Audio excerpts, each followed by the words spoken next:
Você provavelmente já deve ter ouvido falar do GitHub, mas você sabia que existe uma outra plataforma que também é baseada na web, que é o GitLab? E sabe também como é que funciona o controle de versões do Git? Então fica aqui comigo que nesse vídeo eu vou te explicar qual a diferença entre essas duas plataformas e como você pode utilizar o Git nos seus projetos.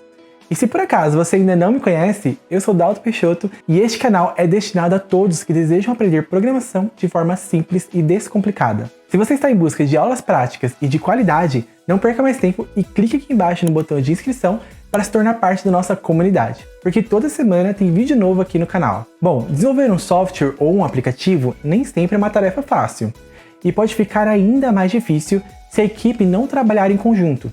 Além de exigir horas de trabalho para poder conseguir uma entrega de alta qualidade do nosso produto ou do nosso software, é necessário que toda a equipe trabalhe de uma forma eficiente, e aí que está a principal vantagem ali do controle de versão, já que essa prática é essencial para gerenciar o código-fonte e facilitar assim o trabalho em conjunto de uma equipe. Então, vamos começar entendendo como funciona o coração do controle de versão, que é o Git, um sistema distribuído e descentralizado. Ser distribuído significa que cada repositório é uma unidade independente e completa do controle de versão. Isso significa que cada desenvolvedor que trabalha no projeto possui uma cópia completa de todo o histórico de versões, incluindo também as ramificações e os commits que aquele projeto já teve no passado. Portanto, nesse caso, não há um único repositório central que armazena ali todas as versões do código-fonte. Em vez disso, o Git permite que cada desenvolvedor tenha uma cópia completa do projeto e possa trabalhar nele offline com muita mais flexibilidade, por exemplo. E ser um sistema descentralizado significa que não há uma única autoridade central que controla o acesso ou a distribuição do código-fonte. Ou seja, cada desenvolvedor tem controle total sobre o seu próprio repositório local. É por isso que uma equipe de desenvolvimento pode trabalhar individualmente em uma nova funcionalidade, enquanto outra parte da equipe trabalha na correção de algum bug, por exemplo. E ainda você pode ter uma terceira equipe que cuida apenas do front-end e da interface da aplicação, todos juntos no mesmo código, que fica disponível igualmente para todos, com todo o histórico de versão que cada equipe fez na sua parte específica. Isso permite também que, se durante o desenvolvimento acontece um novo bug que não existia antes no projeto, a equipe consiga voltar para a versão anterior do código em que aquele bug ele não estava acontecendo. E se você quiser aprender a como usar essas e outras tecnologias de programação, aprendendo ali de forma simples e com muita prática, então você precisa conhecer a plataforma do Programador Aventureiro, que tem mais de 40 cursos em diversas linguagens de programação, com mais de 500 exercícios práticos e teóricos também, além de atividades e provas para poder testar os seus conhecimentos. E o melhor de tudo é que você pode ter acesso gratuitamente à plataforma e começar agora mesmo a aprender muita coisa nova. Para saber mais, clique no primeiro link aqui na descrição e faça seu cadastro hoje mesmo. Bom, voltando aqui para o nosso vídeo, para poder começar a usar o Git é relativamente bem simples. Você abre o terminal e navega até a pasta onde deseja inicializar o seu repositório e digita ali git init.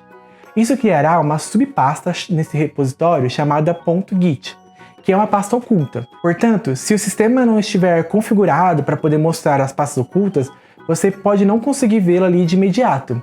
Para poder contornar isso, digite ls-a no terminal, o que listará todas as pastas e arquivos desse diretório, incluindo as pastas e arquivos ocultos que estão dentro desse diretório. É nessa pasta que todas as informações do seu controle de versão vão ser armazenadas. Legal, agora já temos o nosso repositório criado. Podemos criar então um arquivo dentro dele e adicioná-lo ao controle de versão utilizando o comando git add. Feito isso, podemos usar o próximo comando, que é o git commit, e adicionar uma mensagem personalizada explicando qual alteração foi feita nesse projeto. Basicamente, são esses comandos que usamos para poder versionar os nossos códigos. Claro que o Git também tem outros comandos, como o branch, o checkout, o clone, o push, que são utilizados principalmente quando estamos trabalhando em conjunto com alguma outra equipe. O Git clone, por exemplo, serve para você fazer o download de um repositório para sua máquina local, enquanto que o Git push serve para poder fazer o upload das suas alterações para o servidor que está sendo compartilhado ali com outros desenvolvedores. E se você quiser saber como funcionam todos os comandos do Git e como utilizar ali em trabalho em equipe, deixa aqui seu comentário pedindo um vídeo sobre o Git, que eu farei um vídeo passo a passo explicando como funciona cada um dos seus comandos. Inclusive, se você está gostando do conteúdo desse vídeo, já clica aqui embaixo para deixar o seu like, que isso ajuda bastante na divulgação desse vídeo aqui dentro do YouTube. Agora que já entendemos o que é Git e como ele funciona, vamos entender também qual que é a diferença entre o GitHub e o GitLab. Ambos são duas plataformas baseadas na web que oferecem hospedagem para repositórios do Git e alguns recursos adicionais ali para quem está trabalhando numa equipe. Os dois oferecem um ambiente amigável para armazenar projetos de código-fonte, facilitando ali a contribuição de múltiplos desenvolvedores. O GitHub, entre os dois, acaba sendo mais famoso ali na comunidade em geral, pois é onde a grande maioria dos projetos de código aberto são armazenados. Além disso, o GitHub oferece um programa especial de incentivo para estudantes, que disponibiliza gratuitamente diversas ferramentas e serviços de desenvolvimento para acelerar ali o aprendizado de quem está começando aqui na área. Já o GitLab ele é bastante utilizado por empresas, pois pode ser instalado no servidor da própria empresa e ser utilizado como um gerenciador de repositórios privados.